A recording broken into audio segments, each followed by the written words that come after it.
And then you realize that, oh, why is this bugging me? Why is this, and so you start having to look at it. Because I don't believe in actually working it out while I'm playing a role. Once the rehearsals are over and the show opens, and it is your show,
I wanted to be a dancer, in all honesty. I wanted to be a dancer.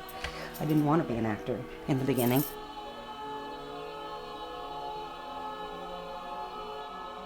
I knew that I was going to be a dancer.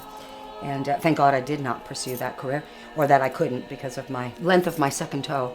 And then in high school, I guess I started going into the drama, just having fun, and then my parents would have to come out and see the shows, so get attention.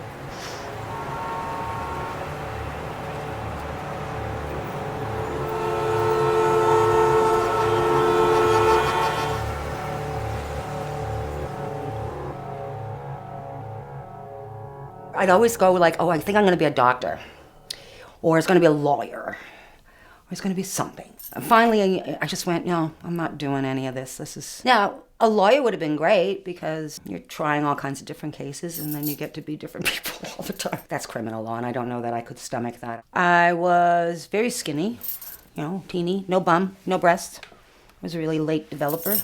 And I was the captain of the cheerleading team. I had the biggest mouth, and I was the most agile. And I always had a great comeback. If I got picked on in the hallway, I'd just have a comeback. Yeah, I probably developed my comedy very early in life. I got picked on all the time. I didn't have a boyfriend. I played soccer, and I made friends with the rather large girls who were tough because they would protect me. One weird thing, though, I could not speak properly. I think I was in kindergarten before I finally could speak properly. They were very concerned about me because nobody could, I had a whole language, but nobody could understand me.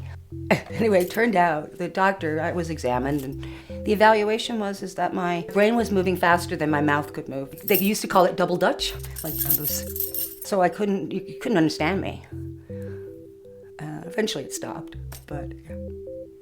It's funny because I ended up doing linguistics in university as a minor because I was fascinated with how children learn to speak. Because I thought I was speaking quite plainly. I remember thinking I was, but I was talking so fast. I move fast, I talk fast. It's always been that way. But eventually I learned how to slow it down enough so that people could actually understand what I was saying. I couldn't talk as fast as my brain was moving. Yeah.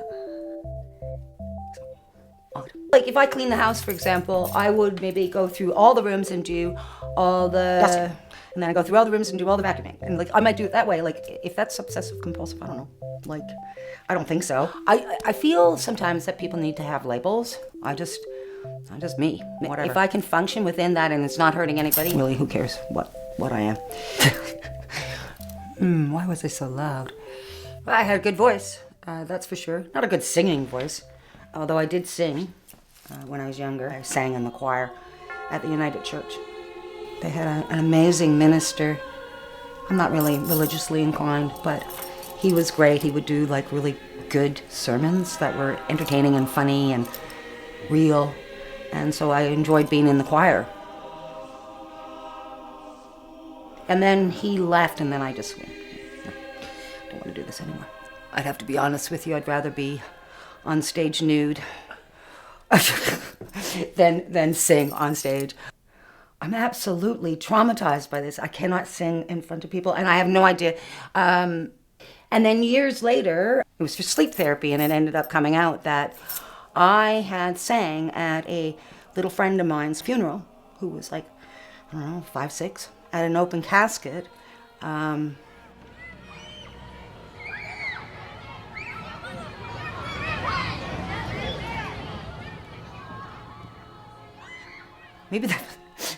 Maybe this is what was traumatizing me. Yeah. Anyway, yeah. So I don't have the singing. I don't really have the dancing, but I'm very physical and I'm very loud. I really project well, and I don't need to be mic'd. It was all kind of wrapped up in the trauma of my dad dying. The story goes that I had run. My dad had come home. I have to be careful with this one, family. My dad had come home. He'd been drinking all night, and he had pushed a car out of a snowbank. And he had a heart condition. He smoked a lot. He also had Marvin's disease. And so his organs are elongated and thin. And it was like early morning. He got in the bed, and apparently he sounded like he was going to throw up or something. And I bounded in the room as he was throwing up. Basically, he ruptured and blood everywhere. And it was quite a trauma. It was just before my 5th birthday. And then, of course, they took him away, and then he never came back again. And then nobody told me he was dead. Like, I actually sat in a car in a parking lot outside of Elm Tabernacle while my father's funeral was going on inside of the house. Like, nobody said anything. They shipped us off to my brother and I to Shoal Harbor, to my Aunt Dora and my grandparents' houses. They didn't tell me until months later. They finally had to tell me because I was demanding. Right? And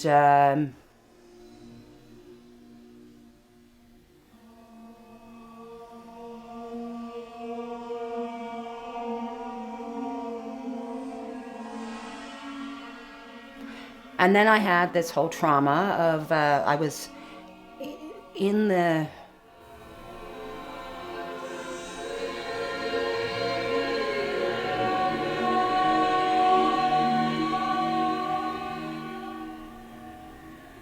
in my cousin's room. It was a very small room, and I was in the room when Mom told me, and it was all these glossy movie star pictures, you know, and singers and stuff like this, all these autographed ones, and I freaked, and I basically, destroyed the room, and I guess I blanked it. Like, I just went, my mother didn't want to talk about it. Eventually, my mother did get involved, and so, yeah, how did I get into that? Oh, yeah, because it was all wrapped up in the singing, and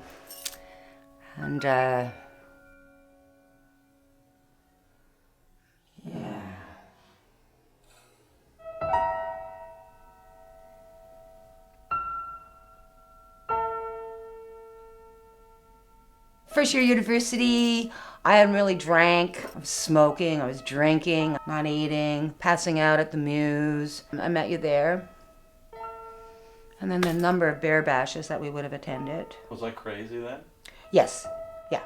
I think we were all a bit bonkers, right? Was I an alcoholic? No. I was just a party girl. Yes, you were with... And I remember, she was not a happy camper with me. Yeah. I remember, like, she just was pretty pissy. And it was so funny because she was so angelic. And I remember when she got pissed at me. Whoa! I remember, like, wow, this is not what I was expecting.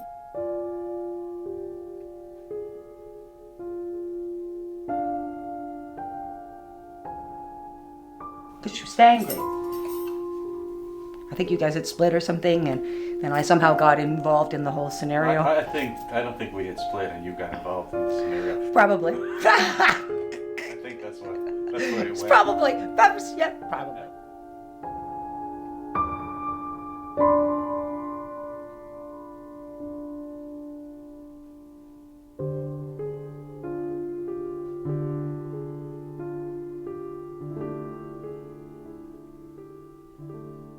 She ends up committing suicide. I played the girlfriend and you played the boyfriend in that. Because I killed myself with taking pills. You had a bleeding ulcer where you had an explosion of blood everywhere. No, because you played all the men and I played the women. right? And we each were on a little platform. And we would come in and out of his memories, playing the very, like you played the lover and you played this. And so we were cued by him, right? And he's completely skipped pages of script. I remember we're staring straight ahead. You could feel the energy. And this is what I was dreaming there recently, was that the energy, that sweating energy. How are we going to save this person to get the script back where it has to go? Otherwise, this play is over and no one will have a clue what happened.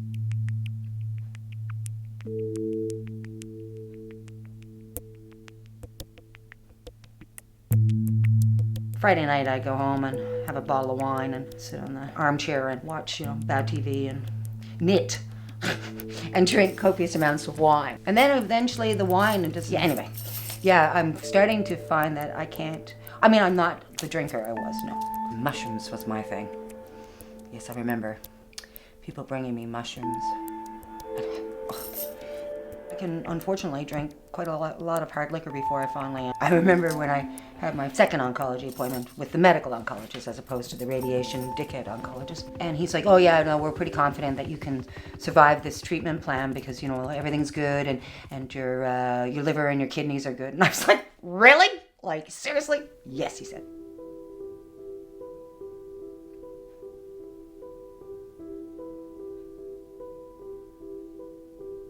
I might be prone to push myself too much, go too long, but now that's changed because, I finally accepted the fact that I can't. Your body just goes... In my situation, your body just goes, no, you can't do that anymore.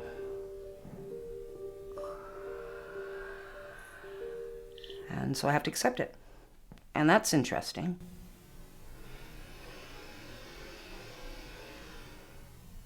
So maybe, I am.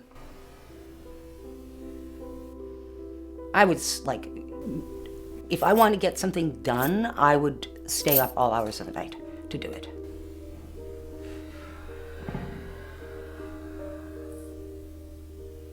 And I can't do that now. Yeah, I used to be ridiculous, right?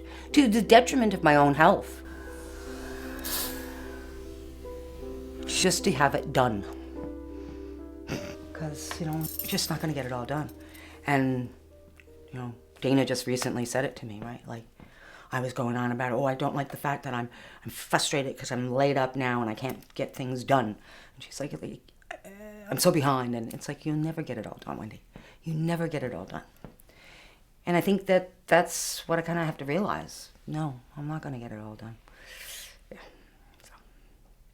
And nobody's going to be upset, It might put a little knot in their plans, but, they'll get over it. They have, anyway. They've had to.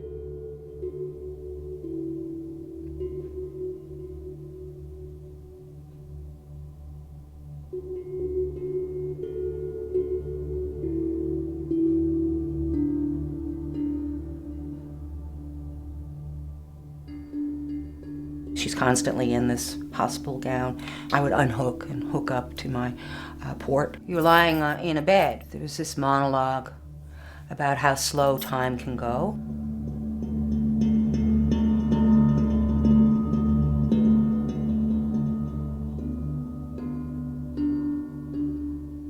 Being on the stage and having that response all coming at you as you are delivering something that is really impacting this audience. That was a magical moment for me. I never felt so kind of heard and responded to. You can hear everyone in the audience. It was just, it's just sort of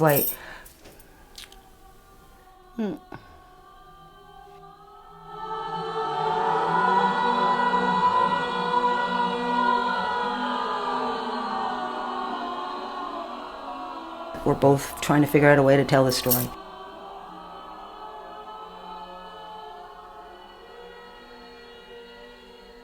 And I'm now stuck with trying to accommodate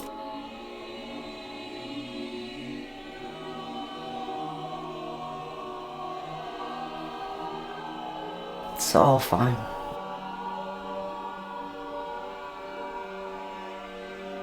%90 of the script is me.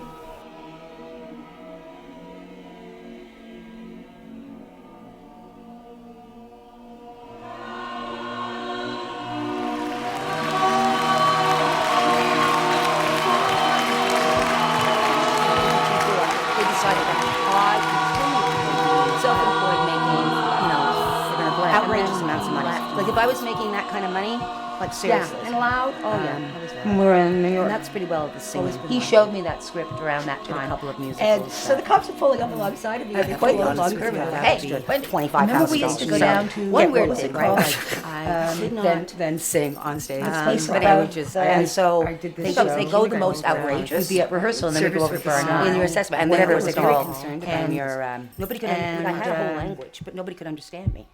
I wouldn't be sleeping. And I had to I'd be sing dead Hey now. Big Spender, and I'm wearing this sort of Mae West costume.